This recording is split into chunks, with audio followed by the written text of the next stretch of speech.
እግዚአብሔር በሚሰጠው ጊዜ ይሰጣል። አትጨነቁ። እርሱ ስለኛ ምን እንደሚያስፈልገን እኮ ያውቃል። ሳንለምነው ያውቃል። ሳንጠይቀው ይሰጠናል። ለምንድነው ተጨንቀን ከአእምሮ ውጭ ምን ሆነው? ለምንድነው ከመረጋጋት ምን ወጣው? በመጠን መኖርን መልመድ።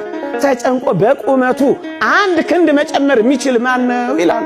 ተጨንቆ ማንም ሰው ምንም ፈቀቅ ማድረግ አይችልም። መጨነቅ ፈቀቅ አያረግም።